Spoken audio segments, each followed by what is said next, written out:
Smashed burgers. They can't be beat. It only takes like maybe 2 minutes, 2.5 minutes to make a burger, all smashed down. Isn't that like yummy?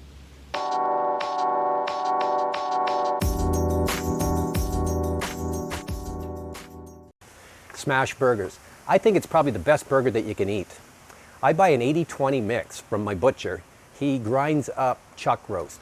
And what I do when I get it back is I put them into little balls like this, little 2-ounce balls, 60 grams, and I freeze them. So whenever you want a smash burger, you just take one of them.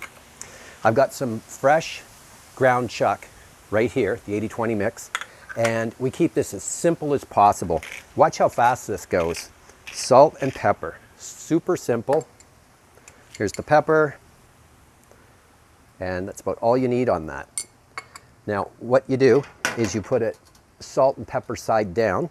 This is smoking hot. And then we're going to smash them.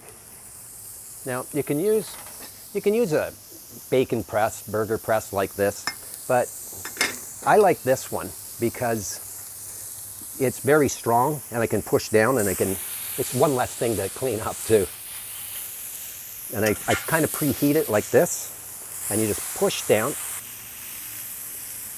Now, what we're looking for, this is only going to take probably a minute and a half to cook.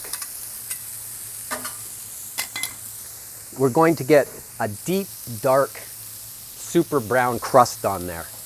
I love these little griddles. It's so small, it's perfect for cooking for two. It's $50 if you're looking for a gift for somebody, and this is the best barbecue accessory that I know of. I'll link below in the description. $50 on Amazon, and it's stainless steel. It's really good quality. This has 100 cooks on it, and I'll show you in the end how I clean it. I've got a special way of cleaning it. Okay, this is ready for the flip.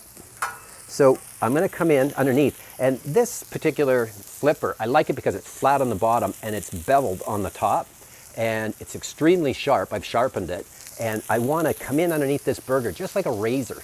I just want to slide like this. I can feel the crust, just like that, getting it all. Yeah, and then onto a new spot. See, over there. Look at that crust. Just like this, and into a new spot. As soon as we flip it, we put some cheese on one and on two. And then I have these little cheese melting domes. I'll link to that too. They're really easy. It kind of just helps melt the cheese. So this is only going to take like a minute now. Let's see how these are doing. Yeah, see that? It's melted already. They work great. So what I do is I take this one and I put it on top. I want to taste the meat because this is the best burger meat, the best ground beef that I've ever eaten in my life. So you can see, I don't want to have too much cheese on it, but you can see that. So that's going to go on here like this. This one goes on here. And I'll scrape up all that gooey goodness like that, and the juices, and slide that on. And I'm going to put a little bit of salt in my tomato too, just a bit. Some nice Himalayan salt. On we go with this. Okay, look at that. That's a burger. Can you see that?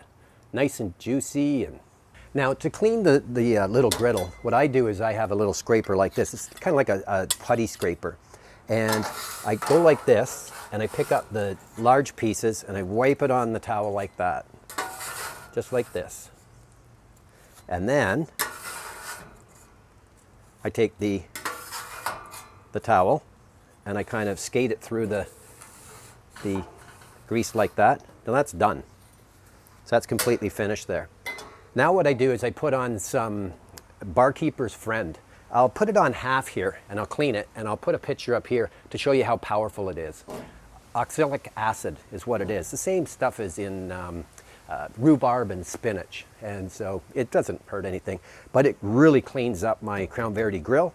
It cleans up the griddle, anything that's stainless steel. It's really a good product. Thanks for watching.